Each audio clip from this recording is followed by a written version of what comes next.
கடந்த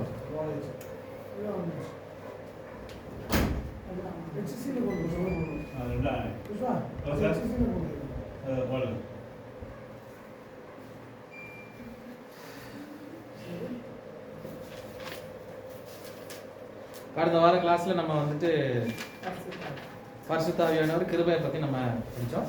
இந்த கிளாஸ்ல வந்துட்டு நம்ம 4 டாபிக்கை நம்ம வந்து கவர் பண்ணோம்.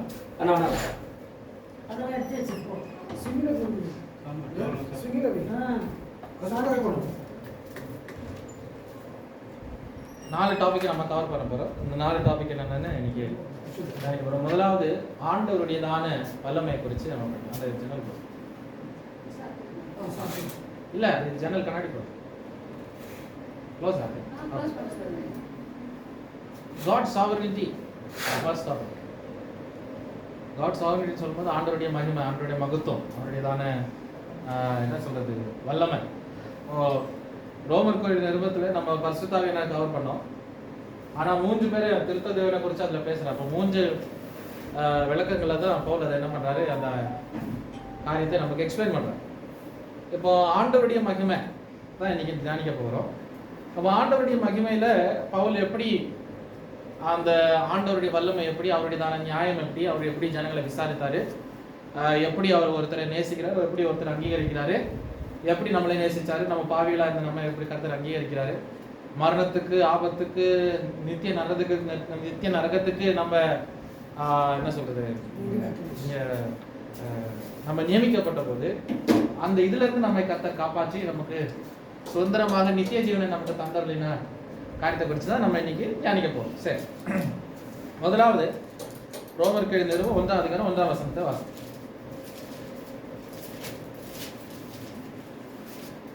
இயேசு கிறிஸ்துவின் ஊழியக்காரனும் அப்போஸ்தலனாகும்படி அழைக்கப்பட்டவனும் தேவனுடைய சுவிசேஷத்திற்காக பிரித்தெடுக்கப்பட்டவனுமாகிய பவுல். அப்ப பாருங்க, முதல்ல பவுல் சொல்றாரு தேவனுடையதான சுவிசேஷத்திற்கு பிரித்தெடுக்கப்பட்டதான பவுல்ன்றார். சரி, இப்ப பவுல் அந்த பேரை மாத்திட்டு நம்மட பேர் கூட போடலாங்க. அப்ப ஆண்டவருடையதான சுவிசேஷத்திற்காக நாம் என்ன பண்ணப்பட்டோம்? முதலாவது பிரித்தெடுக்கப்பட்ட. யாரால பிரித்தெடுக்கப்பட்டோம்? ஆண்டவரால பிரித்தெடுக்கப்பட்டோம். புரியுதுங்களா?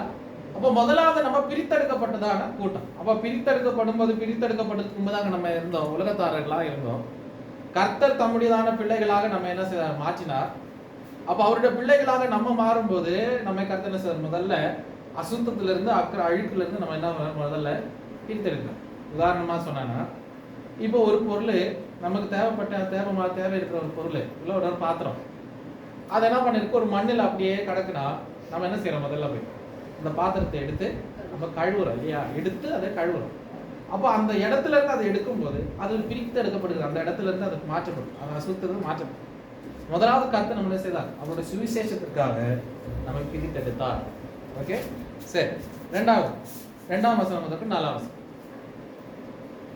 ரோமாபுரியில் உள்ள தேவப்பிரியரும் பரிசுத்தவான்கள் ஆகும்படி அழைக்கப்பட்டவர்களுமாகிய அனைவருக்கும் எழுதுகிறதாவது, நம்முடைய பிதாவாகிய தேவனாலும் கர்த்தராகிய இயேசு கிறிஸ்துவினாலும் உங்களுக்கு கிருபையும் சமாதானமும் உண்டாவதாக.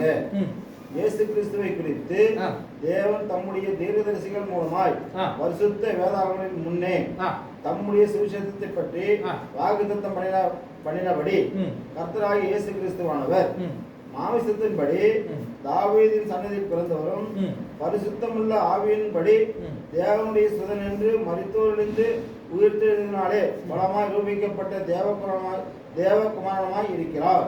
பாருங்க, இங்க பவுல் என்ன கற்றுத்தராருன்னா, தேவனாகிய கர்த்தர் ஒரு பெரிய ரோலை பிளே பண்றாருங்க. என்னன்னா, இயேசு கிறிஸ்துவை இந்த பூமியில தம்முடைய குமாரனாகிய இயேசு கிறிஸ்துவை இந்த பூமியில மனுஷனாக பிறப்பதற்கு, தாவீதின் வித்தாக சந்ததியாக பிறப்பதற்கு கர்த்தர் என்ன செய்தார்? நம்முடைய கிருபையை தம்முடைய வல்லமையை இங்க வெளிப்படுத்தினார். அப்ப எதுக்கு தம்முடைய வல்லமையை வெளிப்படுத்தினார்னா, நம்மளை எல்லாரும் கழுவி பரிசுத்தப்படுத்தி அவருடைய பிள்ளைகளாக மாற்றும்படியாக அவர் என்ன செய்தார்? இயேசு கிறிஸ்துவை இந்த பூமிக்காக நமக்காக அனுப்பினார். அப்ப அவர் வரும்போது இயேசு என்ன பண்ணார்? நமக்காக வந்தார், வாழ்ந்தார், மரித்தார், அடக்கம் பண்ணப்பட்டார், உயர்த்தெழும்பினார். அவருடைய ரத்தத்தின் நிமித்தமாக நம்ம என்ன பண்ணோம்? ரட்சிக்கப்பட்டோம் இல்லையா? அந்த இயேசுடைய மரணத்தின் நிமித்தமா. அப்போ இதை எல்லாத்தையும் ஆர்கனைஸ் பண்ணது யாரு? இது எல்லாத்தையும் நடக்கும்படியாக அனுமதிச்சது யாரு? இல்லாவிட்டா இது செய்யணும்னு இப்படிதான் நடக்கணும்னு நிர்ணயிச்சது யாரு? பிதாவாகிய தேவன். அப்போ அவருடையதான இட்டர்னல் பிளான் அதுதான் சொல்றோம். ஆண்டவருடைய மகத்துவம் எல்லாம் என்னன்னா, நம்முடையதான பாவத்திற்கு நம்முடையதான ரட்சிப்புக்கும் அவருடையதான குமாரனை நமக்காக என்ன செய்யறார்? பூமியில அனுப்பி அந்த குமாரன் நமக்காக மரிச்சது நிமித்தமாக உங்களுக்கு எனக்கு ரட்சிப்பு உண்டானது. அப்போ அவருடைய நித்திய பிளான் என்ன தெரியுமா? குமாரனாகிய இயேசுவை இந்த பூமியில அனுப்பு. அதுதான் ரெண்டாவது பாயிண்ட். சரி, மூணாவது 5ஆம் வசனம். மாமிசத்தின்படி தாவீதின் சந்ததியில் பிறந்தவரும் பரிசுத்தமுள்ள ஆவியின்படி 5ஆம் வசனமா? 5வது வசனம் தான் சொல்றேன். சரி, அடுத்த வசனம் படிங்க. அவர் சகல ஜாதிகளையும் அவர்களுக்குள் இயேசு கிறிஸ்துவினால் அழைக்கப்பட்டவர்களுமாகிய உங்களையும் தமது நாமத்தின் நிமித்தம் விசுவாசத்துக்கு கீழ்ப்படிய பண்ணும் பொருட்டு எங்களுக்கு கிருபையும் அப்போஸ்தலர் ஊழியத்தையும் அருள செய்திருக்கிறார். அப்ப நமக்கு கர்த்தர் என்ன செய்திருக்கிறார்? கிருபையையும் ஊழியத்தை என்ன பண்ணிருக்கிறார்? ஆண்டவர் அப்போஸ்தலர் ஊழியத்தை நமக்கு தந்திருக்கிறார். புரியுதுங்களா? பிரித்தெடுக்கப்பட்டவங்களுக்கு கர்த்தர் என்னென்ன கொடுக்கிறாரு? ஒண்ணு கிருபை, ரெண்டாவது அவருடைய நாமத்தின் நிமித்தம் நம்ம கீழ்ப்படுகிறோம், மூணாவது நமக்கு என்ன பெற்றுக்கொள்றோம்? நம்ம ஊழியத்தை பெற்றுக்கொள்றோம். அப்போ இயேசு தன் மரித்து போறதுக்கு முன்பதாக மரிச்சு பரலோகத்துல போறதுக்கு சமயத்துல எடுத்துக்கொள்ளப்படுகிற நேரத்துல என்ன சொல்றாரு? உலகத்தை பார்த்து நான் என்ன பண்றேன்? உங்களுக்கு வானத்துல பூமியில சகல அதிகாரம் கிடைக்கப்பட்டிருக்கு. நீங்க போய் என்ன பண்ணும்? சகல ஜாதியை எனக்கு சீஷராக்கணும்.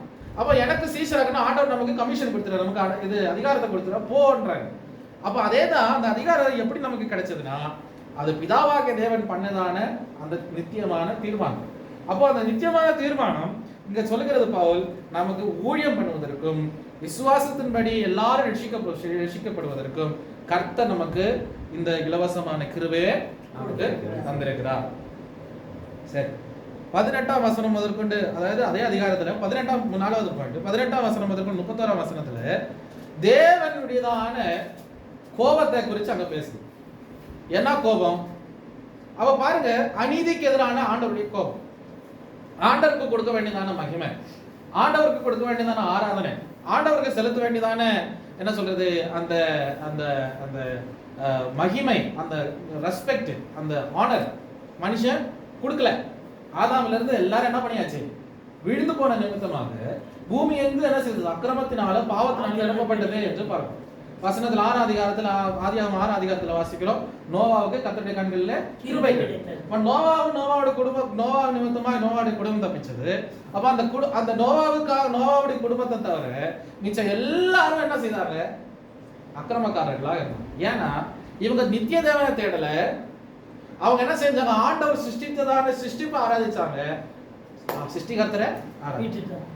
They did not worship the creator, but they worship the creation. புரியுதா? அப்போ அது நிமித்தமா கர்த்தருக்கு என்ன வந்துச்சு? உலகத்தின் மேல கோபம். அவர் எப்படியாவது உங்களை அழிச்சிடணும், எப்படியாவது உங்களை நாசம் பண்ணணும், அந்த கோபம் கர்த்தருக்கு வந்தது. அப்போ கர்த்தருடைய கோபம் எது மேல இருக்கு? அநீதி மேல இருக்கு. God's wrath upon unrighteousness. பாருங்க, நம்ம ஒரு கேள்வி கேட்கிறோம், நம்ம எல்லாம் சொல்ற ஒரு வார்த்தை என்னன்னா, ஆண்டவர் அன்பா இருக்கிறார், ஆண்டவருக்கு கோபம் வருமா தான் எல்லாரும் கேட்கிறோம். ஆண்டவருக்கு நிச்சயமா கோபம் வரும். உங்களுக்கு எனக்கு ஃபீலிங்ஸ் இருக்கா? நமக்கு எல்லாருக்கும் இமோஷன்ஸ் இருக்கு இல்லைங்களா? Emotions and feelings. அப்போ அந்த இமோஷன் ஃபீலிங் நமக்கு எங்கிருந்து வந்துச்சு? சொல்லுமா, சத்தமா சொல்லு. நம்ம சிருஷ்டித்தவர்கள் தான் வந்துச்சு நமக்கு. அந்த இமோஷன், அந்த ஃபீலிங்கு, அந்த கண்ணீர், அந்த துக்கம், அந்த கோபம் எல்லாமே நமக்கு நம்முடைய நித்திய கர்த்தரிலிருந்து நம்ம நானும் பெற்றுக்கணும் இல்லையா? We got it from God, நம்ம கிரியேட்டர்ல இருந்து. அப்போ பாருங்க, நமக்கு கோபம் வரல, ஆண்டவர் கோபம் வரக்கூடாதா? நிச்சயமா வரும். எது மேல அவர் கோபப்படுறாருன்னா அநீதி மேல. எல்லாத்துக்கும் மேல இல்ல, அநீதி மேல அவர் கோபப்படுறார். சரி, 4வது point, God is anger against unrighteousness. சரி, 32ஆம் வசனம், 1:32 வசனம். இப்படிப்பட்டவர்களை செய்கிறவர்கள் மரணத்திற்கு பாத்திரராய் இருக்கிறார்கள் என்று தேவன் தீர்மானித்த நீதியான தீர்ப்பை அவர்கள் அறிந்திருந்தும் அவைகளை தாங்களே செய்கிறதும் அல்லாமல் அவைகளை செய்கிற மற்றவர்களிடத்தில் பிரியப்படுகிறவர்களாய் இருக்கிறார்கள். அப்ப இங்க என்ன பண்றாங்க? 32ஆம் வசனத்துல சொல்லுது ஆண்டவருடைய நியாய தீர்ப்பை என்ன சொல்லுது? முதல் வசனத்துல ஆண்டவருடைய கோபத்தை பார்த்தோம், ரெண்டாவது இப்ப என்ன பார்க்கிறோம்? நியாய தீர்ப்பை பார்க்கிறோம். என்ன நியாய தீர்ப்புனா, அநீதிக்கு எதிரான மனுஷன் செய்கிறதான காரியங்கள்ல ஆண்டவர் என்ன செய்யறது? தன்னுடைய நியாய தீர்ப்பை காண்பிக்கிறார். அந்த நியாய தீர்ப்பு எப்படி வருகிறது? அநீதிக்கு எதிரான நியாய தீர்ப்பு. என்ன நியாய தீர்ப்பு? மரணம் என்ற நியாய தீர்ப்பு. வசனம் சொல்கிறது பாவத்தின் சம்பளம் மரணம். அப்போ ஆண்டவர் ஜட்ஜ்மெண்ட் பண்ணும்போது பாவத்திற்கு எதிராக இருக்கிற ஒரே ஜட்ஜ்மெண்ட் என்னன்னா செத்துப்போம், அழிந்து போகும், நித்திய நரகத்துக்கு விழுந்து போகும். அப்படிதான் ஆண்டவர் சொல்லுவார் இல்லைங்களா? இப்போ பாருங்க, இங்க சொல்ற பாவு கற்றுத்தறது என்னன்னா ஆண்டவர் தன்னுடைய நியாய தீர்ப்பை அனுப்புகிறார். 32ஆம் வசனம். சரி, அதே போல அந்த நியாய தீர்ப்பு இது மரணத்துக்கு எதுவா இருந்தாலும் தம்முடைய பரிசுத்தவான்களுக்கு அவர் என்ன செய்யறாரு? நீதி அளிக்கிறார். எல்லாரையும் செத்துப்போன்னு சொல்ல, பாவிகளுக்கும் அக்கிரமக்காரர்களுக்கும் மாத்திரம்தான் மரணம் என்ற நியாய தீர்ப்பு. தம்முடைய பிள்ளைகளாகிய பரிசுத்தவான்களுக்கு அப்படி எப்படி நியாயத்தை விசாரிக்கிறாரு? அது நீதி நிமித்தமான நியாயத்தை அவர் என்ன செய்யறாரு. சரி, அது அதனுடையதான 2ஆம் வசனத்தை வாசிங்க. 2ஆம் அதிகாரம் 2ஆம் வசனம். இப்படிப்பட்டவர்களை செய்கிறவர்களுக்கு தேவனுடைய நியாய தீர்ப்பு சத்தியத்தின்படியே இருக்கிறது என்று அறிந்திருக்கிறோம். அதுக்கு முந்தின வசனம் பேர் வாசிச்சுங்க. ஆகையால் மற்றவர்களை குற்றவாளியாக தீர்க்கிறவனே, நீ யாரானாலும் சரி, போக்கு சொல்ல உனக்கு இடமில்லை. நீ குற்றமாக தீர்க்கிறவைகள் எவைகளோ அவைகளை நீயே செய்கிறபடியால் நீ மற்றவர்களை குறித்து சொல்லுகிற தீர்ப்பினாலே உன்னைத்தானே குற்றவாளியாக தீர்க்கிறாய். அப்ப ஆண்டவருடையதான நியாயத்தை குறித்து தான் பேசுறாரு. அப்ப நியாயம் என்னன்னு சொல்றேன்னா, ஆண்டவர் தான் எல்லா நியாயத்துக்கும் மேலான நியாயாதிபதி. இப்போ ஒரு ஜட்ஜ் இந்த பூமியில நியாயம் விசாரிக்கிற ஒரு ஜட்ஜ் இல்லையா? இப்போ ஒரு கோர்ட்டுக்கு போன ஒரு ஜட்ஜ் இருப்பாரு, ஒரு மேஜிஸ்ட்ரேட் இருப்பாரு. அவர் என்ன பண்றாரு? அதுக்கு தகுந்த மாதிரி அந்த குற்றவாளி வரும்போது அவருக்கு கிடைக்கிற எவிடன்ஸ் நிமித்தம் அது நியாயத்தை சொல்றாரு. ஆனா அந்த ஜட்ஜும் என்ன செய்யறாரு? அவனும் ஒரு தவறு செஞ்ச நாளைக்கு இந்த சட்டத்திற்கு அவனும் குற்றவாளி தான். புரியுதுங்களா? இப்போ இந்த ஜட்ஜ் எவ்வளவு பெரிய ஜட்ஜா இருக்கட்டும், அவர் அந்த சீட்ல இருக்கிறாரு, எல்லாம் கரெக்ட் தான். ஆனா இந்த ஜட்ஜே ஒரு தவறு செஞ்சாலும் அந்த சட்டத்துக்கு முன்னாடி அவரும் பாதகம் உள்ளவர் தான், அவரும் குற்றவாளி தான். ஆனா ஆண்டவர் என்ன தெரியுமா? எல்லா நியாயத்திற்கும் மேலாக, எல்லா நியாயாசனங்களுக்கும் மேலாக, எல்லா நியாய தீர்ப்புக்கும் மேலாக அவர் இருக்கிறார். அவர் தான் சுப்பீரியர், சுப்ரீம் அத்தாரிட்டி. அப்ப அந்த ஆண்டவருடைய முன்பதாக அவர் சொல்கிறதான நியாய தீர்ப்பு அது நித்தியமானது. அந்த வார்த்தைக்கு எந்த விதமான மாற்றமும் இல்லை. அதுதான் ஃபைனல் அந்த வார்த்தை. சரிங்களா? அப்போ 16ஆம் வசனத்தை வாசிங்க. 2ஆம் அதிகாரம் 16ஆம் வசனம். என் சுவிசேஷத்தின்படியே தேவன் இயேசு கிறிஸ்துவை கொண்டு மனுஷனுடைய அந்தரங்களை குறித்து நியாய தீர்ப்பு கொடுக்கும் நாளிலே. அப்ப பாருங்க, இங்க நியாய தீர்ப்பு எப்படி வரும்? நியாயத்தை விசாரிக்கிறார். எப்படி ஆண்டவர் இயேசுவுக்கு அதிகாரத்தை கொடுக்கிறார் என்ன பண்றதுக்கு? நியாயத்தை விசாரிக்கிறார். நியாய தீர்க்கும்படியாக அதிகாரத்தை நமக்கு வல்லமை இங்க கொண்டமல் செய்யப்படுது, கொடுக்கப்படுகிறது என்று நாம் பார்க்கிறோம். சரி, அடுத்தது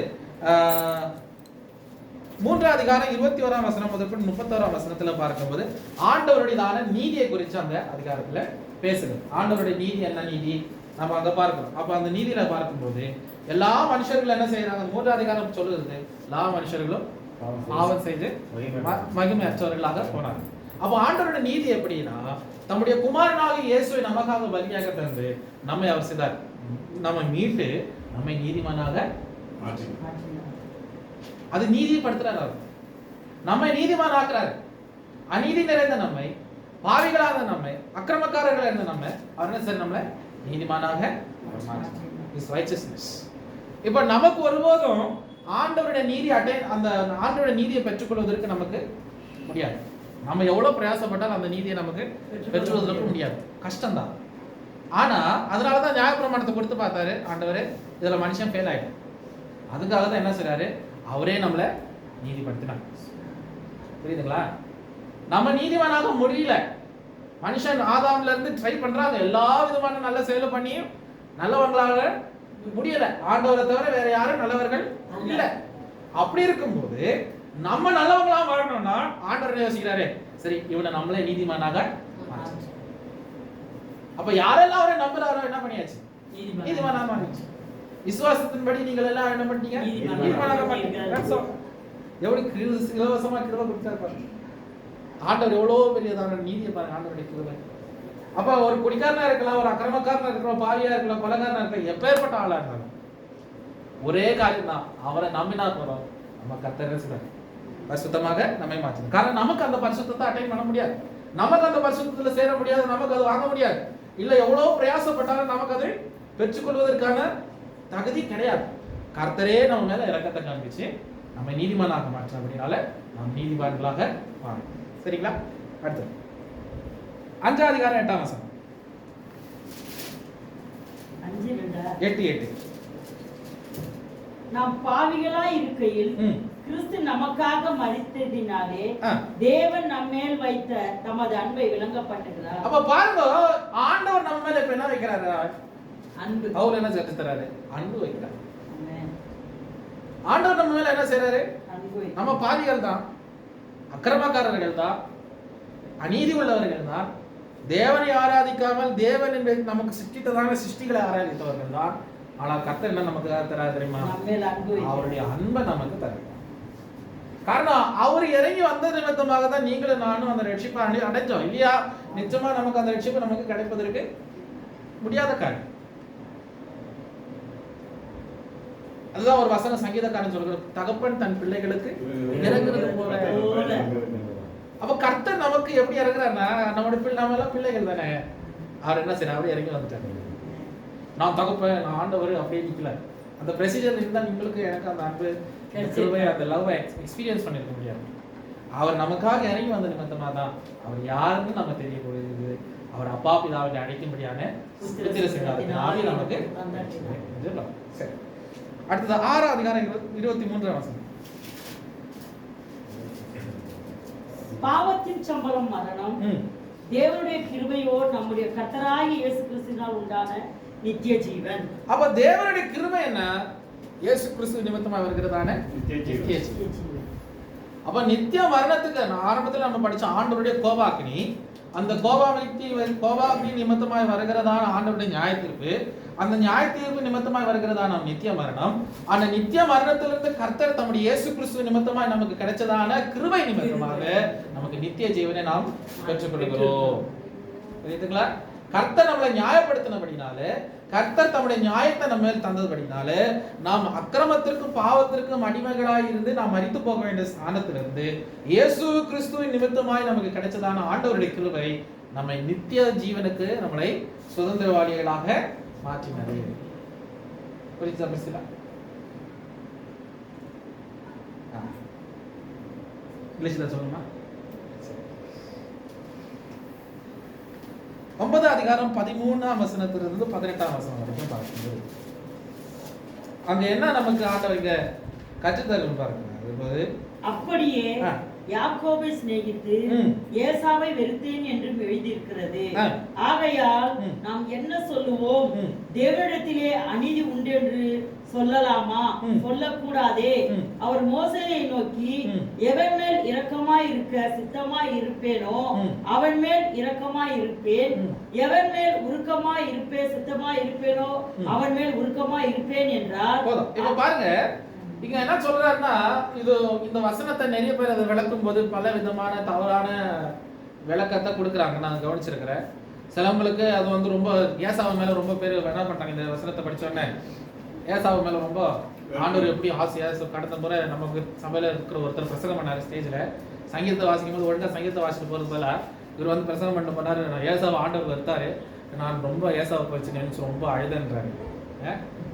ஆனா ரொம்ப தவறா எண்ணப்படுகிறதான இருக்காரு. இது அங்க ஏசாவுடையதான வெறுக்கிறதோ இல்லாவிட்ட ஆண்டவர் யாக்கோபை நேசிச்ச கதை இங்க இல்ல. அது ஒரு உதாரணமாக இங்க பவுல் சொல்றாரு. என்ன உதாரணம்னா, ஆண்டவர் யாரை நேசிக்கிறாரோ யாரை வெறுக்கிறது ஆண்டவருடையதான நித்திய தீர்மானம். புரியுதுங்களா? இப்போ உதாரணத்துக்கு உங்களே வச்சு சொல்றேன். நீங்க ஒருத்தரை நேசிப்பதற்கும் நீங்க ஒருத்தரை வெறுக்கிறதுக்கும் அது உங்க தீர்மானமா இல்லையா? உங்க பர்சனல் தீர்மானம். அப்படி இருக்கும்போது ஆண்டவர் எல்லாரையும் நேசிக்கணும்னு யாருக்கு சொல்ல முடியும்? யாருக்கு சொல்ல முடியும்? முடியாது. முடியுமா? முடியாது. அப்போ ஆண்டவர் ஒரு நித்தியமானவர், ஒரு மனுஷனுடையதான ஆரம்பமும் முடிவும் சகலதையும் அறிகிறவர் இல்லைங்களா? அவருடைய நித்தியமான அறிவுக்கு முன்பதாக யாருக்கு என்ன செய்ய முடியாது? கணக்கு போட முடியாது இல்லைங்களா? அப்போ அதான் வசனமே சொல்லுது, உங்களுடையதான ஆரம்பமும் தெரியும், அவருக்கு முடிவும் தெரியும். அப்படி இருக்கிற ஆண்டவர் அவர் யாரை நேசிக்கணும் யாரை வெறுக்கணும்னு அவருக்கு ஒரு நித்தியமான தீர்மானம் உண்டு. அதுல நீங்களே நானும் கொஸ்டின் பண்றதுக்கு ரைட்ஸ் இல்ல. அதுதான் இங்க சொல்றாரு பவுல். ஏன் கற்றுத்தராருன்னா, இந்த யூதர்கள் மற்ற புறஜாதி கிறிஸ்தவர்கள் அதாவது நியாயப்பிரமாணத்தை அவங்க வந்து கடைபிடிக்கலன்னு சொல்லும்போது இவங்களுக்குள்ள என்ன வருது, பிரச்சனை வருது. இவங்க சொல்றாங்க நீங்க அதை சட்டத்திட்டத்தை வைக்கல, நியாயப்பிரமாணத்தை கைப்பிடிக்கல, ஆண்டவர் அதனால உங்களை என்ன பண்ண மாட்டாரு, நேசிக்க மாட்டாரு அப்படி சொல்லும்போது தான் பவுல் இந்த உதாரணத்தை என்ன பண்றாரு, கொண்டு வர்றாரு. ஏசாவின் உதாரணமோ யாக்கோபின் உதாரணமோ கொண்டு வர்றாரு. யார் இங்க ஏசாவா காட்டுறாருன்னா யூதர்களை தான் ஏசாவை போல, யாக்கோபை இஸ்ரவேல அது புறஜாதிகளை போல ஒரு காட்டுறாரு. இப்போ ஒருத்தனை நேசிக்கிறாரு, ஒருத்தனை வெறுக்கிறாரு, ஒருத்தனை தள்ளுறாரு. ஒரே வயிற்றுல இருந்து பிறந்த 2 பிள்ளைகள் தானே, ஒரே வயிற்றுல இருந்து பிறந்தவன் தான், ஆண்டருடையதான கட்டளையோடு பிறந்தவர்கள் தான். அப்படி இருக்கும்போது ஒருத்தனை தள்ளி ஒருத்தனை அங்கீகரிக்கிறாருன்னா அவர் சொல்றாரு ஏசாவை தள்ளினது போல யூதர்களை உங்களை தள்ளுறதுல பெரிய வச்சனம் என்ன ஆண்டவர். புரியுதுங்களா? இப்போ அதான் அந்த வசனத்தை விளக்குறாரு.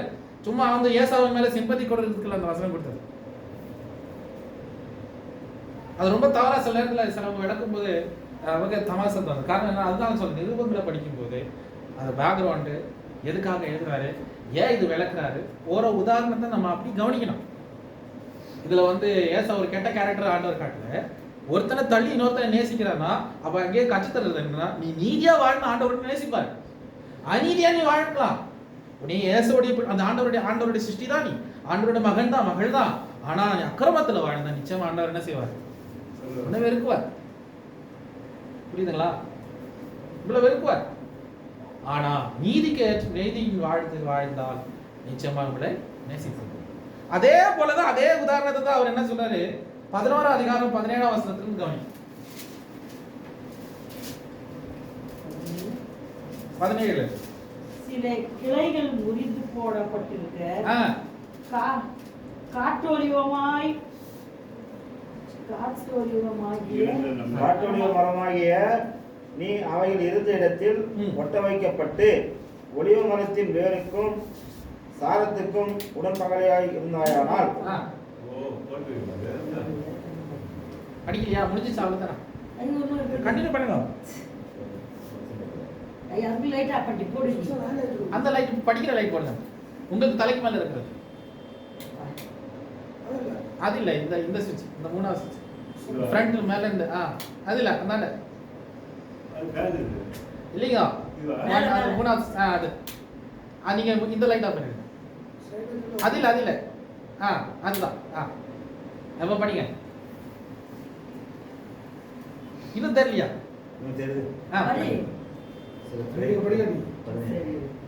சில கிளைகள் முறித்து போடப்பட்ட இருக்க காட்டொலிவமாகிய நீ அவைகள் இருந்த இடத்தில் ஒட்ட வைக்கப்பட்டு ஒலிவ மரத்தின் வேருக்கும் சாரத்துக்கும் உடன் பங்காளியா இருக்கின்றானால் நீ அந்த கிளைகளுக்கு விரோதமாய் பெருமை பாராட்டாதே. பெருமை பாராட்டுவாயானால் நீ வேரை சுமக்காமல் வேறு உன்னை சுமக்கிறது நினைத்துக்கொள். இப்ப பவுல் என்ன சொல்லி தர்றாருன்னா, இப்போ இந்த யூதர்களை பவுல் திட்டார் பாருங்க. யாக்கோபை ஏசாவை வெறுத்தாரு, யாக்கோபை நேசிச்சார், நல்லா திட்டும் போது இந்த மத்தவங்க இப்ப என்ன பண்றாங்க, சிரிக்கிறாங்க இல்லைங்களா? இவரு இவ்வளவு நேரம் உபதேசம் பண்றது யாரு? யூதர்களை நல்லா திட்டினாரு. இப்ப நியாய பிரமாணத்தை வச்சு திட்டினாரு, எல்லாத்தையும் திட்டும் போது இவங்களுக்கு ரொம்ப குஷி ஆயிடுச்சு. நாங்களாம் ரொம்ப அங்கீகரிக்கப்பட்டோம், நாங்க இப்ப நல்லவங்களாட்டோம்னு சொன்னவங்க தான் அவங்க வந்து இருக்கிற கிளையே வெட்டினவரு அப்படிதான் சொல்றாரு. இருக்கிற கிளையே வெட்டினவரு உன்னை காட்டு ஒளிவா இருந்த உன்னை எங்கேயோ தூக்கிட்டு இருந்து கர்த்தர் என்ன செய்தாரு, நாட்டு ஒளிவோடு உன்னை சேர்த்து ஒட்ட வச்சுட்டாரு. அது பாக்குறீங்களா? ஒட்ட வச்சது எப்படி பாக்குறீங்களா? இத ஒரு ஒரு கிராஃப், இது பேர் தான் கிராஃப்டிங். அதாவது ஒரு கிளையை கொண்டு வந்து இன்னொரு செடிக்குள்ள சேர்க்கிறது. தமிழ்ல என்ன சொல்லுவாங்க? பட்டி.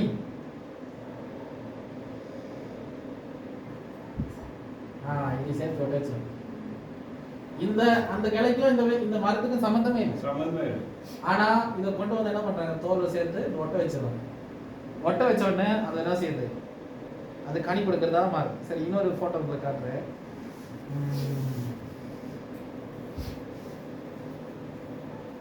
தெரியுதுங்களா? இந்த செடியை கொண்டு வந்து அதுக்குள்ள வெட்ட ஒட்ட வைக்கிறோம்.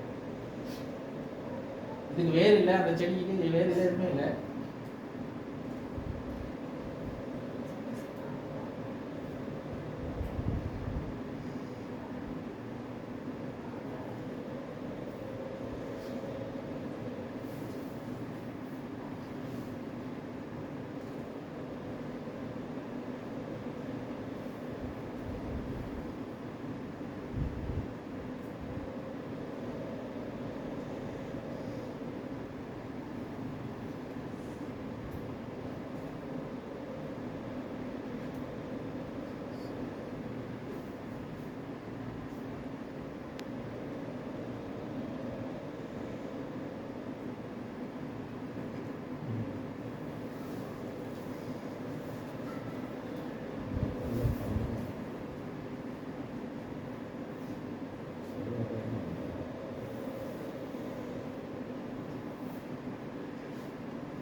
ஏன்னா மொத்தத்துல இயற்கை தான் சேர்க்கிறாங்க. இல்ல இல்ல, அது இயற்கையா மாறாது, அப்படியா? டிஃபரன்ஸே வராது. ஆ. அது அப்படியே ஒட்டிட, அப்படியா? அதுதான் அது குணம். இப்போ எப்படி ஒரு ஒரு நமக்கு ஒரு எப்படி கட்டு உண்டாகி ஒரு சரீரத்துல ஆமா. பெரிய ஒரு காயம் பட்டு நம்ம 2 மாசத்தை சேர்த்து தைச்சு ஸ்டிச்சிங் பண்றாங்க. ஆமா. அது ஸ்டிச்சிங் பண்ணும்போது ஸ்டிச்சிங் தடவை இருக்கலாம், ஆமா. அந்த 2 மாசம் மாம்சமா ஒண்ணாது இல்லைங்களா, சரி. அதே போல ஆயிடும். ஓ. அதே போல ஆயிடும். அதுதான் சொல்றாரு ஆண்டவர். காட்டு ஒலிவா நாட்டு ஒலிவா? அதான் சொல்றாரு, இருந்த கிளையை ஆண்டவர் வெட்டிட்டு காட்டு ஒலிவா இருந்தவன் தூக்கிட்டு கொண்டு வந்து இந்த மரத்தோட சேர்த்தாரு. உனக்கு சாரமும் கிடையாது, உனக்கு வேரும் கிடையாது. சாரம் இருக்கிறதான மரத்திலயோ அந்த வேரோட உன்னை சேர்த்துட்டாரு. அப்ப இப்ப யாருடைய சாரம் நமக்கு வருது, யாருடைய வேர்ல இருந்து நமக்கு சத்து வருது? நாட்டொலிவா இருக்கிறதான இயேசுதான். நாட்டொலிதான் இயேசு இல்லீங்களா? இப்ப சபையாகிய நாட்டொலிவு, இயேசுவாகிய நாட்டொலிவுக்குள்ள நம்ம சேர்க்கப்பட்டோம். இயேசுல இருந்து நமக்கு இப்ப வருது சத்து உண்டாகுது. அதான் சொல்றாரு பிரஜாதி கிட்ட, நீ ஜாஸ்தி பெருமை பாட்டாருன்றத இருக்கிற யூதனையே ஆண்டவர் தள்ளிட்டாரு. ஏசாவை வெறுத்தாரு, யாக்கோபை நேசிச்சாரு போல ஏசாவே ஆண்டவர் வெறுத்தாருன்னா உன்னையும் தள்ளுறதுக்கு பெருசா ஒண்ணும் பேசாத, உன்னை புடிக்க போறது ரொம்ப ஈஸி. அதனால பெருமை யாருக்கும் சொல்ல முடியாது. இது ஆண்டவருடைய மகிமையும் ஈவு, அதாவது ஆண்டவருடைய தானே ஜட்ஜ்மெண்ட். இதுதான் நம்ம காட் சாவரனிட்டி சொல்றாரு. அந்த ஆரம்பத்துல சொன்னாங்க ஆண்டவருடைய மகத்துவம், ஆண்டவருடைய மகிமையில அவருடைய நித்திய தீர்மானம் எப்படி வேணாலும் இருக்கலாம். ஒருவரை நேசிக்கலாம், ஒருவனை வெறுக்கலாம், ஒருவனை ஆண்டவர் என்ன செய்யலாம் அங்கீகரிக்கலாம், ஒருவரை இன்னொருத்தனை ஆண்டவர் அங்கீகரிக்காம இருக்கலாம். அந்த தீர்மானத்தை உங்களுக்கும் எனக்கும் ஒருபோதும் என்ன பண்ண முடியாது, குவெஸ்டியன் பண்ணுவதற்கு, கேள்வி கேட்பதற்கு அதிகாரம் இல்லை. அதுதான் பவுல் சொல்றாரு. ஆண்டவருடைய நித்தியமான தீர்மானம் என்னன்னா, யாரை நேசிக்கணும்னு அவருக்கு தெரியும், யாரை வெறுக்கணும்னு அவருக்கு தெரியும். இப்ப நம்ம கேட்கலாம், ஏன் அம்பானியை ஆண்டவர் ரட்சிக்கல, ஏன் அவங்கள ரட்சிக்கல, இவங்க ரட்சிக்கல, ஏன் என்ன ரட்சிச்சாரு? அது கேட்கறதுக்கு உங்களுக்கு ரைட்ஸ் இல்லை, எனக்கு ரைட்ஸ் இல்லை. நான் ரட்சிக்கப்பட்டனா அவருடைய மகா ஈவு, மகா கிருபை, அவ்வளவுதான். அது சார்ந்து இருந்தா புரியுதுங்களா? அதுதான் பவுல் விளக்குனாரு. ஏன் உங்களுக்கு இந்த வீடியோ காமிச்சு நிறைய பேருக்கு தெரியுதுல்ல என்ன இந்த கிராஃப்டிங்னா, ஏன் இது ஷார்ட்ஸா இருக்கு, பெரிய வீடியோ காமிச்சது ரொம்ப டைம் போயிடும். அதனால தான் பின்ன நம்ம நான் காட்டல. சரி, இன்னொரு நமக்கு நேரம் இருக்கும்போது இன்னொரு நாள்ல உங்களுக்கு அதை காட்டுறேன். சரி, அடுத்தது 12ஆம் அதிகாரம் 3ஆம் வசனம். அல்லாமலும் எனக்கு அருளப்பட்ட கிருபையினாலே நான் சொல்லுகிறதாவது, உங்களில் எவனானாலும் தன்னை குறித்து என்ன வேண்டியதற்கு மிஞ்சி எண்ணாமல் அவனுக்கு தேவன் பகிர்ந்து விசுவாச அளவின்படியே. அப்போ விசுவாசத்தின் அளவு எப்படி நமக்கு வருகிறது? அவனுக்கு தகுந்த, அந்த அவனவனுக்கு தகுந்ததான விசுவாச அளவு யார் கொடுக்கிறாரு? தேவன். தேவன். இப்போ ஒருத்தருக்கு விசுவாசம் அதிகமா இருக்கும், இன்னொருத்தருக்கு கொஞ்சம் அளவா இருக்கும், கம்மியா இருக்கும். இன்னொருத்தர் சொல்றாரு, விசுவாசத்தினால நான் பழப்பேன், எனக்கு பட்டி இருந்தாலும் எனக்கு பிரச்சனை இல்லை, அடி வாங்கினாலும் உதவி இல்லை வாங்கினாலும் எனக்கு பிரச்சனை இல்லைன்னு சொல்றவங்க இருக்கிறாங்க. ஆனா அதே டைம்ல என்னால அது முடியாதுன்னு சொல்றவங்களும் இருக்கிறாங்க. அது தாங்க முடியாதவங்க இருக்கிறாங்க. ஆண்டவர் எப்படி தருவாரு? அவங்களுக்கு ஏற்றது போலதான் ஆண்டவர் அந்த விசுவாசத்தின் அளவை வச்சிருக்கிறார். ஆமா, கண்டிப்பா. அப்ப தாளத்தை எப்படி கர்த்தர் கொடுத்தாரு? அவங்களுக்கு எவ்வளவு கெப்பாசிட்டி இருக்குதோ அவ்வளவுதான் ஆண்டவர் தெரியும். ஒண்ணு கொடுத்தா அந்த ஒன்னே பிரயோஜனப்படுத்தல இல்லைங்களா, 5 பிரயோஜனப்படுத்த அவனுக்கு அந்த கெப்பாசிட்டி இருக்காது. கெப்பாசிட்டி தகுந்த மாதிரி வேலை கொடுக்குறேன். இப்ப நம்ம சபையில கூட இப்போ உங்க வீட்டுல இருக்கிற உங்க பிள்ளைகளே இருக்கட்டும், அந்த பிள்ளைகளுக்கு நீங்க வேலை கொடுக்கும்போது எப்படி கொடுப்பீங்க? அவங்களுடைய திறன் அனுசரிச்சு தானே நீங்க பண்றீங்க. எல்லாருக்கும் ஒரே மாதிரி நான் பிள்ளை ஒரே மாதிரி நேசிக்கிறேன்னு சொல்லிட்டு ஏன் வயதுல இருந்தா பிறந்தேன்னு சொல்லிட்டு ஒரே மாதிரி கொடுத்தீங்களா? இல்ல, கண்டிப்பா இல்லை. அப்போ கண்டிப்பா ஒவ்வொருத்தருக்கும் ஒவ்வொரு கெப்பாசிட்டி இருக்கு. அதே போலதான் ஆண்டவர் தம்முடைய கிருபையை எப்படி அளிக்கிறாரு, எல்லாவற்ற அந்த அளவை எப்படி கொடுக்குறாருன்னா அவங்க இதெல்லாம் ஆண்டவருடைய தானே நித்திய தீர்மானத்துல போகுது. இதெல்லாம் ஆண்டவருடைய ஜட்ஜ்மெண்ட். நமக்கு யாருக்கும் என்ன பண்ண முடியாது, சொல்ல முடியாது. இப்ப நம்ம ஒருவேளை நம்ம உதாரணத்துக்கு நம்ம பரலோகத்துல ஒரு ஆத்மா சேர்க்கப்பட்டது, இன்னொரு ஆத்மா சேர்க்கப்படல. நம்ம யோசிக்கலாம், அவனை விட அதிகமா ஜெபிச்சவன் தானே, ஆனா அவன் பரட்டம் பண்ணலாம், இவன் போறல. ஆண்டவர் தான் தெரியும் அது அப்படி தீர்மானிச்சார். நமக்கு யாருக்கும் கேள்வி கேட்கறதுக்கு உரிமையே இல்லை. சரி, அடுத்தது 13ஆம் அதிகாரம் 1ஆம் வசனம். எந்த மனுஷனும் மேலான அதிகாரம் உள்ளவர்களுக்கு கீழ்ப்படிய கடவன், ஏனென்றால் தேவனாலே அன்றி ஒரு அதிகாரமும் இல்லை. அவ பாருங்க, எல்லா அதிகாரங்களை பார்க்கலும் மேலான அதிகாரம் எதுன்னு சொல்லும்போது தெய்வீக அதிகாரம். தேவனுடைய அதிகாரம் தான். ஆரம்பத்துல உங்களுக்கு சொன்னேன், ஒரு ஜட்ஜு ஒரு தவறு செஞ்சா அந்த ஜட்ஜும் அந்த அந்த சட்ட திட்டத்துக்கு குற்றவாளியா மாறலாம். இது பூமியில இருக்கிற சாதாரணமான ஜட்ஜு. ஆனா ஆண்டவர் எல்லா நியாயத்திற்கும் நியாயாசனங்களுக்கும் மேலானவர். அவர் எதுக்கும் குற்றவாளியாக முடியாது. அவர் நியாயம்தான். அவர் ஒரு காரியத்தை சுத்தி சொல்லிட்டாருன்னா அது நிச்சயமாக நீதியாக தான் அது மாறும். புரியுதுங்களா? சரி, இப்ப அடுத்தது 15ஆம் அதிகாரம் 13ஆம் வசனம். பரிசுத்த ஆவியின் பலத்தினாலே உங்களுக்கு நம்பிக்கை பெருகும்படிக்கு நம்பிக்கையின் தேவன் விசுவாசத்தினால் உண்டாகும் எல்லாவித அப்போ நம்பிக்கையின் தேவன் என்ன செய்றார்? உங்களை எல்லா விதமான சந்தோஷத்தினாலும் சமாதானத்தினாலும் உங்களை நிரப்புவாராக. அப்போ உங்களுக்கு நிறைவுதல் எதுல வருது? சமாதானம், சந்தோஷம் எல்லாத்துலயும் எது வருது? ஆண்டவர் உங்களை நிரப்புறாரு. புரியுதுங்களா? God is filling you. இப்போ எனக்கு சந்தோஷம் சமாதானம் என்ன நிரப்பி நான் நடத்தணும்னா ஆண்டவர் அதை அனுமதிச்சா மாத்திரம்தான் அந்த சமாதானமும் சந்தோஷம் என்ன எனக்குள்ள நிரம்பும். லைக் போட்டுருக்கோம். சரி, அடுத்தது 16ஆம் அதிகாரம் 20ஆம் வசனம். சமாதானத்தின் தேவன் சீக்கிரமாய் சாத்தானை உங்கள் கால்களின் கீழே நசுக்கி போடுவார். அப்போ சமாதானத்தின் தேவன் சாத்தானை உங்க காலின் கீழே சீக்கிரமா என்ன செய்வார்? நசுக்கி போடுவார். அப்போ சாத்தானை நசுக்குவதற்கான அதிகாரமும் வல்லமையும் ஆண்டவருக்கு உண்டு. சாத்தான் ஆண்டவருக்கு துல்லியமானவன் கிடையாது. அவனும் சிருஷ்டிக்கப்பட்ட ஒரு சிருஷ்டி தான். லூசிபர் தேவனுடைய மகிமையற்று போய் தேவனுக்கு விரோதமாய் மாறின நிமித்தமாக அவன் சாத்தானாக மாறினான். அந்த லூசிபர் தேவனை பார்க்கலும் பெரியவன் அல்ல, அவனை நாசமாக்கும்படியாக கர்த்தர் உங்கள் கால்களுக்கு பலனை கீழ்படுத்தி நசுக்கி போடுவார். சரி, இப்போ இதெல்லாம் ஆண்டவருடையதான இந்த மகத்துவம் வல்லமை குறித்து நம்ம பேசணும். இப்போ கிறிஸ்துவை பற்றி நமக்கு பார்க்கணும். 3ஆம் அதிகாரம் 22ல இருந்து 24 வரைக்கும் பார்க்கும்போது இங்க கிறிஸ்து படிக்கும். 3ஆம் அதிகாரம் 22ஆம் அதிகாரம் வசனம். அது இயேசு கிறிஸ்துவை பற்றி விசுவாசித்தாலே பலிக்கும் தேவநீதியே. அப்ப இயேசு கிறிஸ்துவின் நிமித்தமாக பலிக்கும் தேவநீதி என்னவென்றால் எல்லா மனுஷரும் பாவிகளாயிருந்து தேவ மகிமை அற்று போனார்கள். இவர்களை மீட்கும்படியாக இயேசு கிறிஸ்துவின் மரணம் நமக்கு என்ன வந்தது? இலவசமான கிருபை நிமித்தமாக நாம் என்ன பண்ணப்பட்டோம்? நாம் மீட்கப்பட்டோம். We are redeemed through the blood of Jesus Christ. இயேசு கிறிஸ்துவின் மரணத்தின் நிமித்தமாக, இயேசு கிறிஸ்துவின் கிருபை நிமித்தமாக நாம் என்ன பண்ணப்பட்டோம்? ரட்சிக்கப்பட்டோம். அதான் பவுல் இந்த அதிகாரத்தில் நமக்கு கிறிஸ்டாலஜி இதுல கிறிஸ்துவை பற்றிதான நமக்கு பாடத்துல பவுல் சொல்றாரு, எந்த விதமான வித்தியாசம் இல்லாம கிரேக்கன் என்றோ யூதன் என்றோ பரிசியன் என்றோ இல்லாவிட்டா புறஜாதி என்ற கர்த்தர் எந்த விதமான வித்தியாசத்தை பாராமல் எல்லாருக்கும் சமமாக அவர் இலவசமான கிருபை நமக்கு தந்து விட்டார். சரி, 5ஆம் அதிகாரம் 6ஆம் வசனம். அடுத்தது 6. அன்றையும் நாம் பலனற்றவர்களாக இருக்கும் போதே குறித்த காலத்தில் கிறிஸ்து அக்கிரமக்காரருக்காக மரித்தார். அப்போ நாம அக்கிரமக்காரர்களா இருக்கும் போதே கிறிஸ்து எப்படி செய்தார்? நமக்காக மரித்தார்.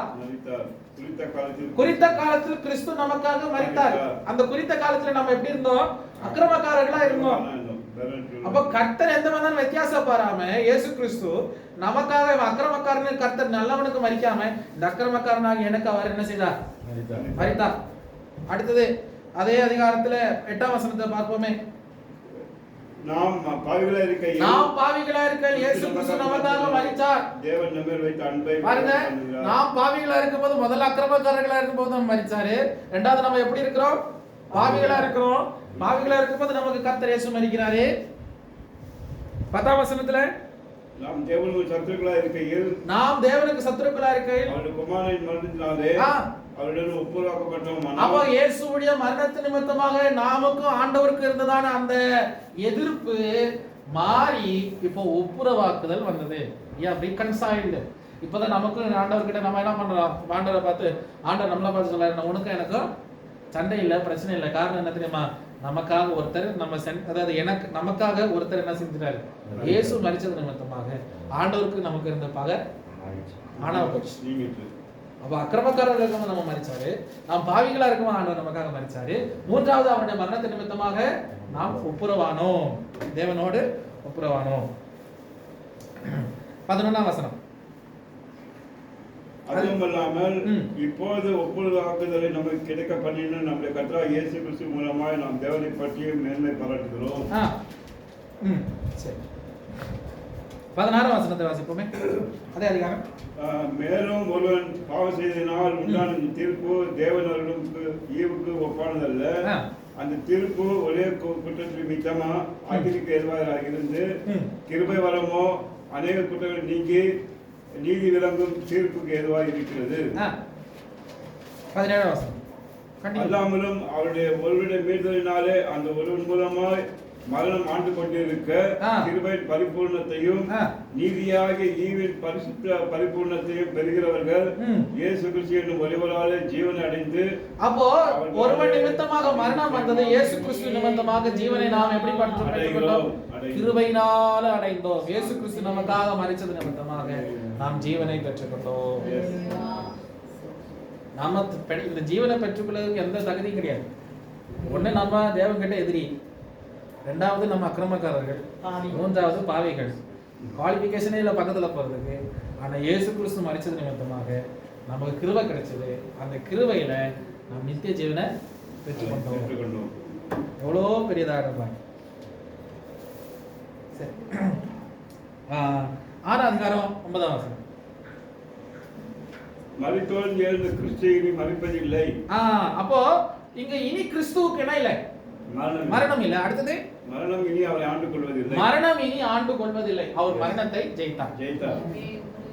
இயேசு கிறிஸ்து மரணத்தை ஜெயித்தார். அந்த இயேசு கிறிஸ்து மரணத்தை ஜெயித்த நிமித்தமாக நமக்கு மரணத்தின் மேல அவர் என்ன தந்திருக்கிறாரு? ஜெயத்தை தந்திருக்கிறார். புரியுதுங்களா? நம்ம இனி மரிச்சா ஒரு நமக்கு மாம்சீகமான மரணம் உண்டு. இந்த சாவுக்கேதுவான மரணம் எப்படி? இந்த சரீரத்தின் மரணம் எப்படி? அது எப்படி போய் முடியும்? ஏதோ பவுல் சொல்றாரு, எல்லாரும் மரிப்பதில்லை, எல்லாரும் நித்திரை அடைவதில்லை. ஆனால் சாவுக்கு ஏதுவானது சாகாமையும் அழிவுக்கு ஏதுவானது அழிவாமை அடையும்படிக்கு நாம் என்ன பண்றோம்? அந்த அந்த அந்த தேவனுடைய மகிமை நாம் தரிக்க போகிறோம். அப்ப நமக்கு இந்த ஒருவேளை இந்த சரீரத்துல நமக்கு மரணம் இருக்கலாம், ஆனா ஆத்மாவில நமக்கு என்ன இருக்காது? மரணம் இல்லை. அந்த ஆத்மாவில மரணத்துல நம்ம என்ன செய்தோம்? இயேசு கிறிஸ்து ரத்தத்தின் நிமித்தமாய் ரட்சிப்பு நிமித்தமாய் நாம் ஜெயித்துட்டோம். அதனால நாம் மரணத்தை பார்த்து என்ன சொல்லுவோம்? ஆண்டவரோட சேர்ந்து மரணமே உன் கூரங்கே பாதாளமே உன் ஜெயமே. பாருங்க எவ்வளவு பெரியதான பாக்கியம். மரணத்தை இயேசு கிறிஸ்து ஜெயித்தது போல நமக்கும் இயேசு கிறிஸ்து அந்த மரணத்தை நிமித்தமாக ஜெயத்தை தந்திருக்கிறார். அதனால தான் பவுல் சொல்றாரு, நான் அவரையும் அவர் உயிர்த்தெழும் மகிமையை அடைய வேண்டும். ஓகே, சரி, இனி அடுத்தது வாசிக்கலாம். 8ஆம் அதிகாரம் 34ஆம் வசனம்.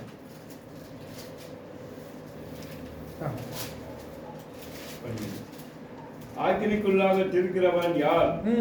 கிறிஸ்துவே மரித்தவர், அவரே எழுந்திருக்கிறவர், எழுந்தும் இருக்கிறவர், அவரே தேவனுடைய வலது பார்சத்திலும் இருக்கிறவர், நமக்காக வேண்டுதல் செய்கிறோம் அவரே. அப்ப பிதாவின் வலது பார்சத்தில் இருந்து நமக்காக வேண்டுதல் செய்கிறதான கிறிஸ்துவை பற்றி நாம் இங்க படிக்கிறோம்.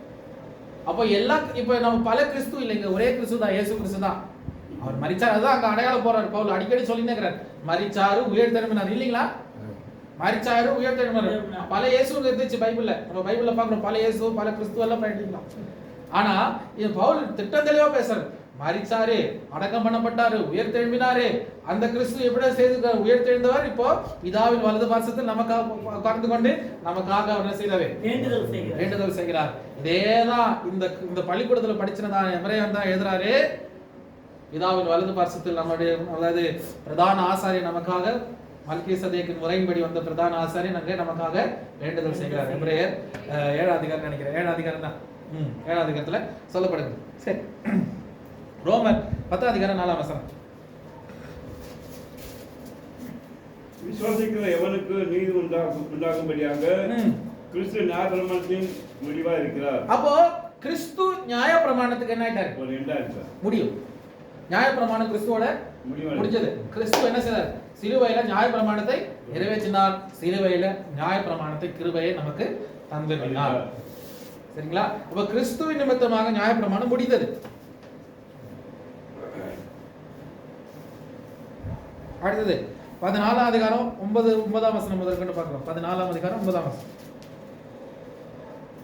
நாம் கிறிஸ்துவும் மரித்தோர் மேலும் ஜீவனுள்ளோர் மேலும் ஆண்டவராக இருக்கும் பொருட்டு மரித்தும் எழுந்தும் பிழைத்தும் இருக்கிறார். இப்படி இருக்க நீ ஒரு சகோதரனை குற்றவாளி என்று தீர்க்கிறது என்ன? நீ ஒரு சகோதரனை அப்பமா எண்ணுகிறது என்ன? நாம் எல்லோரும் கிறிஸ்துவனுடைய நியாய செலுத்துக்கு முன்பாக நிற்போம். அந்தபடி முழங்கால் யாவும் எனக்கு முன்பாக முடங்கும், நாவு யாவும் தேவன் அறிக்கை பண்ணும் என்று எழுதி ஜீவனை கொண்டு. அப்ப பாருங்க, இங்க சொல்றாரு பவுல் திட்டத்தெளிவா கற்றுத்தரார். என்னன்னா, அந்த கிறிஸ்துவ பற்றிதான மேன்மை என்னன்னா, அவருடையதான நியாயசானம் ஒன்று இருக்கு. ஆரம்பத்துல பார்த்தா ஆண்டவர் நியாயம் விசாரிக்கிறாரு, இப்ப கிறிஸ்துவ அதுல நியாயம் விசாரிக்கிறாரு. இப்ப யார் இதெல்லாம்? கிறிஸ்துவ தேவன், திரியேக தேவன். அப்போ அந்த ஆண்டவர் என்ன சொல்றாரு நமக்காக? அவர் என்ன செய்யறார்? நியாயம் விசாரிக்கும் போது நம்ம ஒருவர் நியாயம் விசாரிச்சு பிரயோஜனம் இல்லை. நம்ம எல்லாரும் அவர் முன்பதாக நின்று முழங்கால் படியிட்டு இயேசுதான் தேவன் என்று அறிக்கை எடுக்கிறதான நாள் ஒன்று வரப்போகிறது. We all have to stand before the throne of Christ, judgment throne of seat of Christ. சரி, கடைசியில 15ஆம் அதிகாரம் 8ஆம் வசனம். மேலும் பிதாக்களுக்கு பண்ணப்பட்ட வாக்குத்தத்தங்களை உறுதியாக்கும்படிக்கு தேவனுடைய சத்தியத்தின் நிமித்தம் இயேசு கிறிஸ்து விசேஷம் உள்ளவர்களுக்கு ஊழியக்காரனா என்று. அப்ப பாருங்க, இயேசு கிறிஸ்து பிதாக்களின் நிமித்தம் சொல்லப்பட்டதான வார்த்தைகள், அதாவது தீர்க்க தரிசனங்களை யாவற்றை நிறைவேற்றும்படி இயேசு கிறிஸ்து இந்த பூமியில வந்தார்.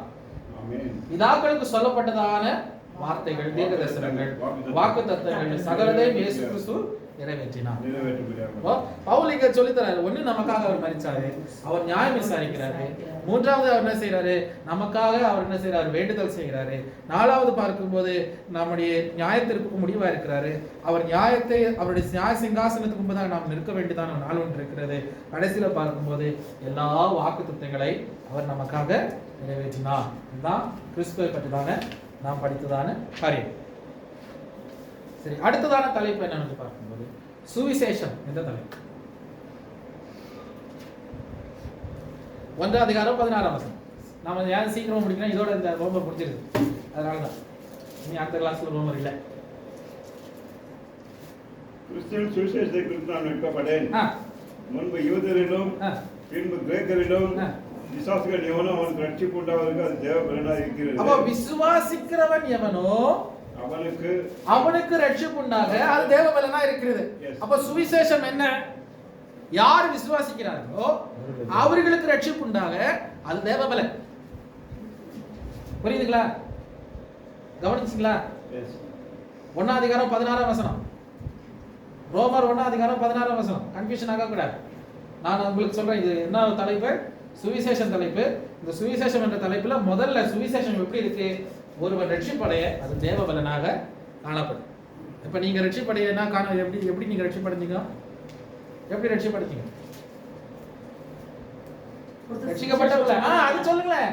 அப்போ நீங்க சுவிசேஷத்தின் நிமித்தமாக, நீங்கள் சுவிசேஷத்தை கேட்டது நிமித்தமாக நீங்கள் ரட்சிக்கப்பட்டீர்கள். அது உங்களுக்கு தேவ பலனாக காணப்பட்டது. சுவிசேஷம் என்றால் என்ன? யார் சுவிசேஷம்? இயேசு கிறிஸ்து. இயேசுவை பற்றிதான சுவிசேஷம், இயேசுவை பற்றிதான காரியங்கள், இயேசுவை பற்றி பிரசங்கம் பண்ணும்போது நீங்க ரட்சிக்கப்பட்டீங்க. அதான் சொல்றேன், நமக்கு அது தேவ பலனாக காணப்பட்டது. 2ஆம் அதிகாரம் 16ஆம் வசனம். அவர்கள் என் சுவிசேஷத்தின்படியே தேவன் இயேசு கிறிஸ்துவை கொண்டு மனுஷனுடைய அந்தரங்களை குறித்து நியாய தீர்ப்பு கொடுக்கும் நாளிலே இது விளங்கும். அப்ப பாருங்க, இந்த சுவிசேஷத்தை வைத்து ஆண்டவர் என்ன பண்ணுவார்? கடைசி நாள்ல நியாய தீர்ப்பு செய்வார். அப்ப இந்த சுவிசேஷம் வீணானதல்ல, பைபிள் வேஸ்ட் இல்ல. ஒரு நினைக்க கூடாது, என்னடா அந்த 4 சுவிசேஷம் மாத்திரம் போதும் நம்ம நினைக்க கூடாது. ஒரு 4 அதிகாரம் 4 அது மத்தேயு, மார்க், லூக்கு, யோவான் மாத்திரம் போதும். அதுல இருக்கிற ரெட் லெட்டர் மாத்திரம் போதும். கால் பாத்துன்னு சொல்லிக்கிற ஒரு என்னது ஒரு பைபிள் ஸ்காலர் எடுத்திருக்கான். அந்த ஆள் என்ன சொன்னா தெரியுமா? பைபிள் நிறைய தேவையில்லாத பைபிள் இருக்கா, அது இயேசு கிறிஸ்து பிரசங்கம் பண்ண அந்த ரெட் லெட்டர் மாத்திரம் போதும். வெறும் ரெட் லெட்டர் படிச்சா நமக்கு ஏதாவது புரியுமா? இல்லைங்களா? பாருங்க இங்க சொல்றது சுவிசேஷத்தை வைத்து கர்த்தர் கடைசி நாள்ல நியாயத்தை விசாரிப்பார். அப்போ நம்மளுக்கு கர்த்தர் எப்படி நமக்கு நியாயத்தை விசாரிப்பார்னா சுவிசேஷத்தை வச்சு. அப்ப அந்த சுவிசேஷத்துல நாம் அடங்கினவர்களாக அது கீழ்ப்படிஞ்சவர்களாக இருக்கும்போது நாம் நிச்சயமாக தேவ சமூகத்துல ரட்சிக்கப்படும். சரி, அடுத்தது 10 அதிகாரம் 13ஆம் வசனம் பாருங்க.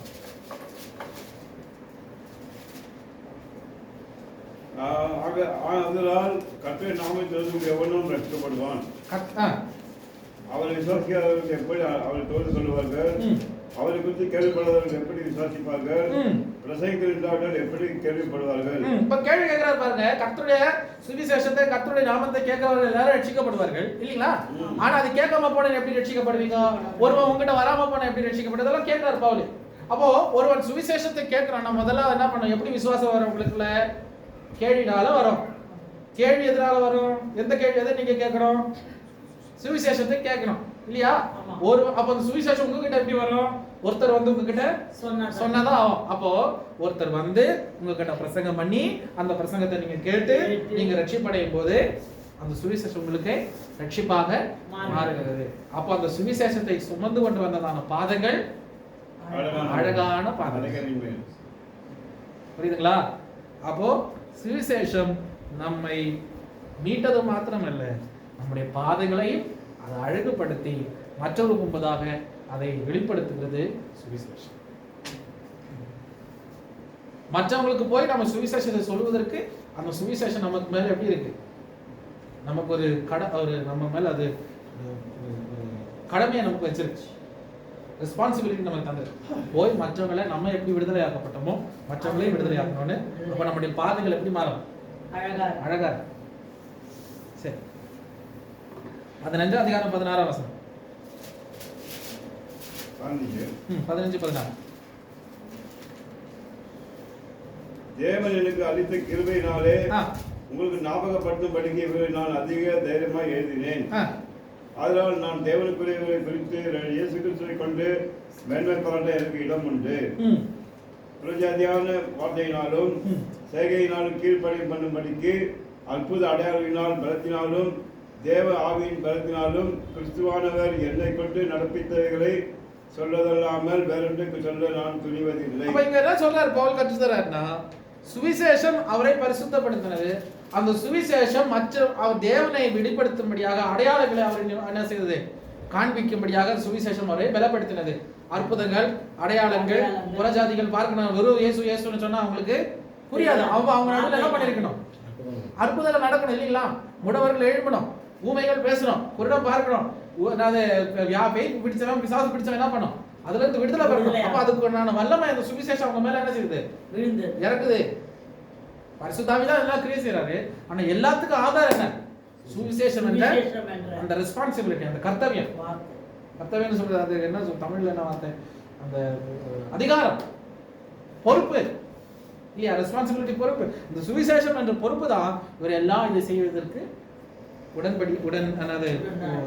உடனாக அவரை தயார்படுத்துகிறது என்று. சரி, 16ஆம் அதிகாரம் 25ஆம் வசனம் கடைசியில. 16ஆம் அதிகாரம் 25ஆம் வசனம். ஆதி முதல் காலம் முதல் அடக்கமா இருந்து இப்பொழுது தீர்க்கதரிசன ஆகமத்தினாலே அநாதருடைய கட்டளையின்படி வெளியரங்கமாக்கப்பட்டதும் சகல ஜாதிகளும் விசுவாசத்தை கீழ்ப்படியும்படிக்கு அவளுக்கு அறிவிக்கப்பட்டதுமா இருக்கிற ரகசியத்தை வெளிப்படுகிறது என்ன? அப்போ இங்க என்ன சொல்றார் பவுல்? சுவிசேஷம் அந்த ஆதி முதற்கொண்டே மறைக்கப்பட்டதான பல ஆண்டவருடைய ரகசியங்களை சுவிசேஷம் வெளிப்படுத்தினது. புரியுதுங்களா? ஆதி முதற்கொண்டு ரகசியமா இருக்கிறதான பல காரியங்களை சுவிசேஷம் வெளிப்படுத்தினது. இப்போ பைபிள்ல நான் சொல்றேன், பவுல் நம்ம கிட்ட வெளிப்படுத்தினார். நான் என்ன சொல்றாரு? நான் உங்களுக்கு ஒரு ரகசியத்தை வெளிப்படுத்துகிறேன் இல்லையா? 1 கொரிந்தியர் 14ஆம் அதிகாரத்துல சொல்றாரு இல்லீங்களா? என்ன சொல்றாரு? அது சொல்லிருக்கணும். யார் சொல்லிருக்கணும்? பந்திய பத்தி யார் பிரசங்கம் பண்ணிருக்காங்க? பேதுரு, யோவான், இவங்க தான் பிரசங்கம் பண்ணிருக்காங்க இல்லீங்களா? இவங்க பிரசங்கம் பண்ணாம இவரு பிரசங்கம் பண்றாரு. என்ன பிரசங்கம் பண்றாரு? அது வந்து இதென்ன புதிய உடன்படிக்கை, இதை புசிக்கிறவங்க எப்படி புசிக்கணும், ஆகாதவனை புசிக்க கூடாது, அதை புசிச்சவர்கள் நிறைய பேர் மரித்து போயிட்டார்கள், வியாதிஸ்தர்கள் ஆயிட்டாங்க, நீங்க நியாய தீர்ப்பை புசிக்கிறீங்க. இந்த ரகசியம் எல்லாம் யார் சொல்லி தந்தது? பவுல் தான். அப்ப சுவிசேஷம் என்ற ரகசியம் பல மர்மங்களை நமக்கு வெளிப்படுத்தினது. யோபு கேட்கிறாரு, ஒரு மரக்கிளைக்கு அது ஒரு மரத்துக்கு, அது கெட்டு போற மரத்துக்கு அது அடிக்கட்டை நிர்மூலம், அது நாசமாய் போனாலும் தண்ணீரோட வாசனை போதும் அதை என்ன பண்றதுக்கு, மறுபடியும் அதை என்ன செய்யறதுக்கு, துளிர் விடுறதுக்கு. ஆனா ஒரு மனுஷனை செத்து போனா அவன் ஏமாத்துறான்னு கேட்கிறாரு, அவன் ஏமாத்துறான்னு கேட்கிறாரு யோபு. அவ்வளவுதான், அதோட புரிஞ்சிச்சு யோபு. ஆனா அதே பவுல் கொரிந்தியர்ல சொல்றாரு, நான் உங்களுக்கு ஒரு ரகசியத்தை வெளிப்படுத்துகிறேன். என்ன ரகசியம்னா, எல்லாரும் மரிப்பதில்லை, சாவுக்கு ஏதுவானது சாகாமை, அழிவுக்கு ஏதுவானது அழியாமை அடையும்படியாக ஆண்டவருடைய மகிமை எக்கால சத்தம் துணிக்கும் போது முதலாவது பரிசுத்தவான்கள் எழுப்புவார்கள், பின்பு உயிரோடு நாம் எழுவோம். ஒரு நிமிஷத்தில் ஒரு இமை பொழுது இதெல்லாம் சம்பவிக்கின்ற. பழைய ஏற்பாடுல கிடைக்காத அநேக மர்மங்கள் எல்லாவற்றையும் தேவன் புதிய ஏற்பாட்டில் நமக்காக வெளிப்படுத்தி தரார். பழைய ஏற்பாடுல உயிர்த்தெழுதலை பத்தி அவங்களுக்கு தெரியும். அதான் மார்த்தாள் வந்து சொல்றாரு, மார்த்தாள் வந்து இயேசு கிட்ட வந்து சொல்றாங்க, உன் சகோதரி நிச்சயமா ஏந்திரிப்பான்னு சொல்லும்போது இந்த அம்மா சொல்லுது, ஆமா தெரியும் ஆண்டவரே, அவர் உயிர்த்தெழுவாரு தெரியும். காரணம் அவங்களுக்கு தெரியும் உயிர்த்தெழுதல் நடக்குன்னு தெரியும். ஆனா எப்படி நடக்கும், இந்த ரகசியம் என்ன, இது எப்படி சம்பவிக்கும் அவங்களுக்கு தெரியாது.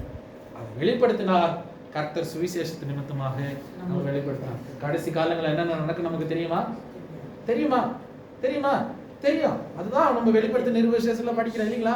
நமக்கு அந்தி கிறிஸ்துடைய முத்திரை குறித்து படிக்கிறோம், அந்தி கிறிஸ்துடைய நாட்களை குறித்து படிக்கிறோம், எப்படி ஆண்டவர் வந்து தம்முடைய சபையை எடுத்துக்கொள்வார்னு படிக்கிறோம். அதுக்கு பின்பு அக்கிரமக்காரர்களுக்கு உண்டாகிறதான நியாய தீர்ப்பை குறித்து படிக்கிறோம். இதெல்லாம் எங்க படிக்கிறோம்? சுவிசேஷம் வந்த பிறகு. சுவிசேஷம் என்ன செய்தது? பல மர்மங்களை, ரகசியங்களை நமக்காக வெளிப்படுத்தினார் என்று நாம் அறிகிறோம். 3 டாபிக்கை கவர் பண்ண, 4வது ஒரு டாபிக், இதுதான் கடைசி டாபிக். இது நீங்களே படிச்சு நீங்களே புரிஞ்சுக்கோங்கன்னு நான் நினைக்கிறேன். சரி, ஆனாலும் சுருக்கமாக கிடக்கிடன்னு ஓடி போயிடலாம்.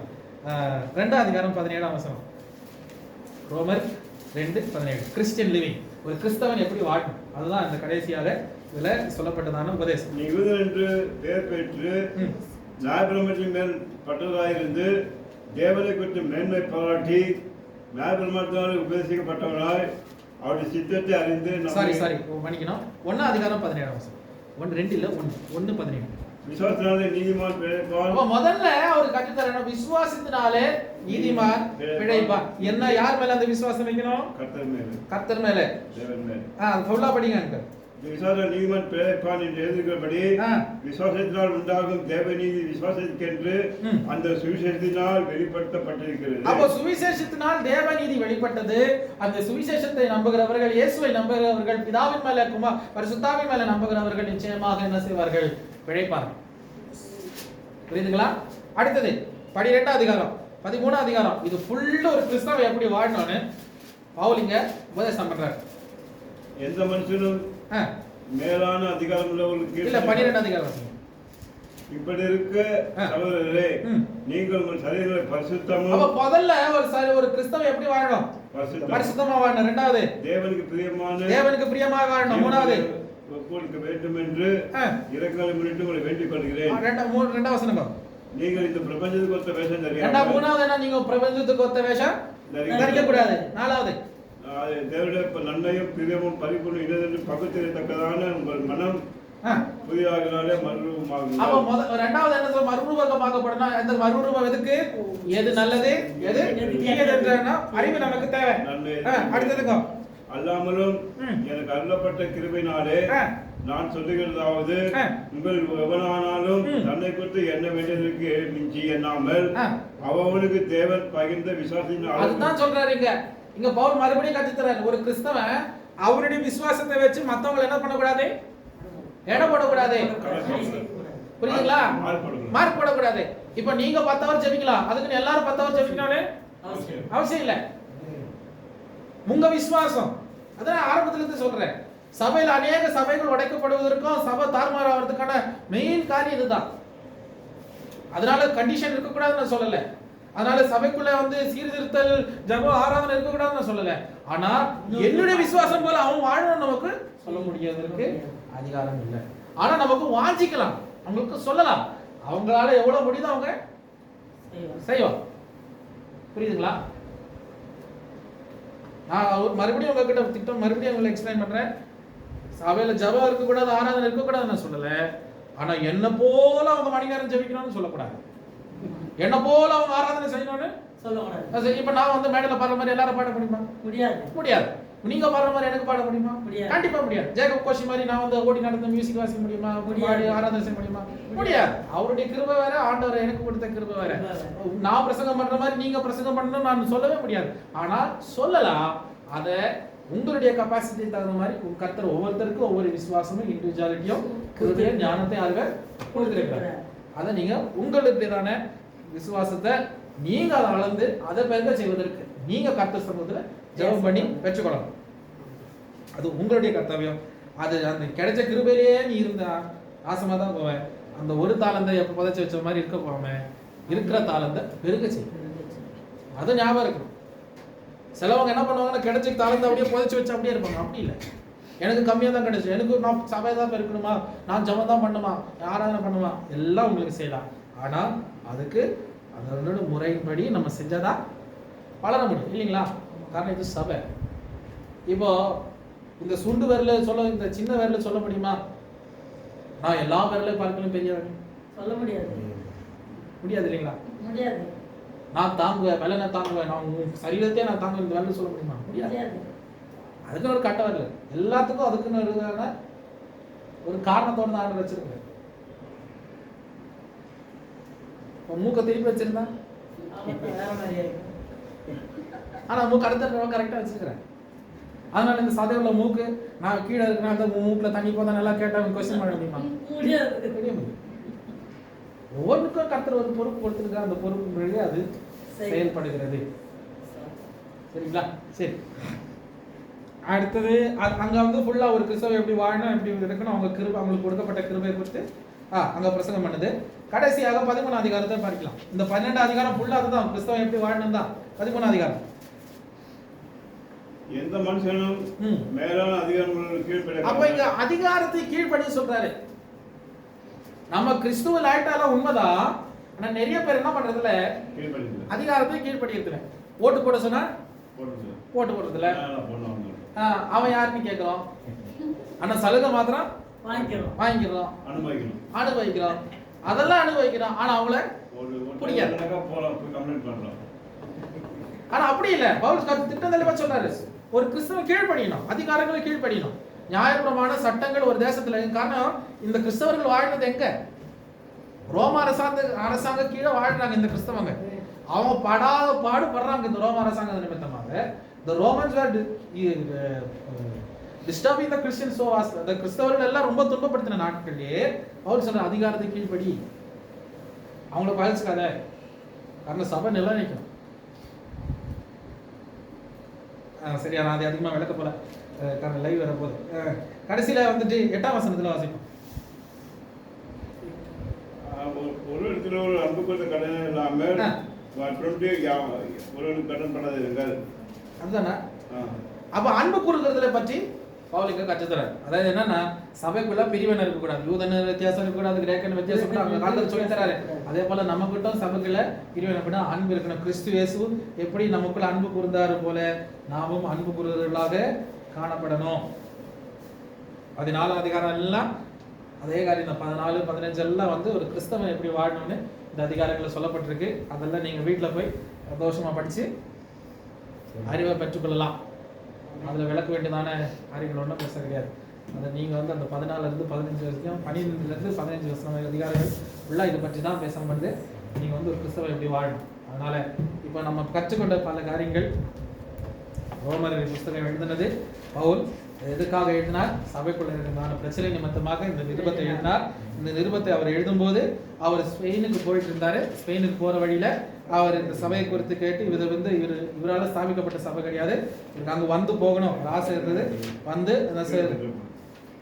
இந்த கடிதத்தை எழுதி அவர் பிரசங்கம் இந்த சபையை ஒரு முன்னுதாரணமாக மற்ற சபைகளுக்கு போதனையாக அவர் என்ன செய்தார்? இந்த சபையை அவர் இந்த சபைகளுக்கு போதனை பண்ணதான போதனை அவர் பிரயோஜனப்படுத்தினார். அடுத்ததாக என்ன பார்க்கும்போது இவர் என்ன செய்யறாரு? பாவத்தை பற்றி கற்று தந்தாரு, இது எப்படி ஒரு மனுஷன் பாவியா மாறினா அந்த பாவத்திலிருந்து மீட்கப்படியாக கர்த்தர் நியாயப்பிரமாணத்தை கொடுத்தார். நியாயப்பிரமாணத்தில் என்ன செய்யல, மனுஷன் நீதிமானாக முடியல. அதுக்காக கர்த்தர் என்ன செய்தார், மறுபடியும் கிருபையை கொடுத்தார். கிருபை நிமித்தமாக மனுஷன் யாரெல்லாம் விசுவாசித்தார்களோ அவர்கள் என்ன செய்தார்கள், விசுவாசத்தின்படி நீதிமான்களாகப்பட்டார். அந்த அந்த அந்த விசுவாசத்தினால நீதிமானாக்கப்பட்டவர்கள். இதெல்லாம் யாரால சம்பவிச்சது என்று பார்க்கும்போது இதெல்லாம் பிதாவாகிய தேவன் போட்டதான நித்திய தீர்மானம். அந்த நித்திய தீர்மானத்துக்கு இயேசு கிறிஸ்து கீழ்ப்படித்து நமக்காக அவர் மரித்தது நிமித்தமாக நாம் நித்திய ஜீவனை பெற்றுக்கொண்டோம். அந்த நித்திய ஜீவனை அனுதினம் நம்மை நடத்தும்படியாக கர்த்தர் நமக்கு பரிசுத்தாவியை தந்திருக்கிறார். அந்த பரிசுத்தாவி நடந்து நாம் எப்படி வாழ வேண்டும், ஒரு கிறிஸ்தவன் எப்படி வாழ வேண்டுமோ அப்படி வாழ்ந்தால் நிச்சயமாக நித்திய ஜீவனை நாம் பெற்றுக்கொள்வோம், சுதந்திரிப்போம், நாம் தேவ பிள்ளைகளாக ஆவோம். சுருக்கமாக சொன்னா இந்த விஷயங்கள் அடங்கியது தான் ரோமருக்கு எழுதின நிருபம். அப்போ நாளைக்கு நீங்கள் ரோமர்லேருந்து ஒரு பிரசங்கத்தை எடுத்தீங்கன்னா இந்த அறிவோடு இந்த ஞானத்தோடு நீங்கள் எடுத்து பயன்படுத்துங்க. கர்த்தர் ஆசீர்வதிப்பாராக. நானும் மற்ற புஸ்தகங்கள் எல்லாம் படிச்சதில்லை, நானும் செல்ஃப் ஸ்டடி தான், பைபிள் உட்கார்ந்து படித்து எடுத்ததான டாபிக்ஸ் தான். நீங்களும் படிங்க, கர்த்தர் உங்களுக்கு ஆழமான ஞானத்தை தருவார்.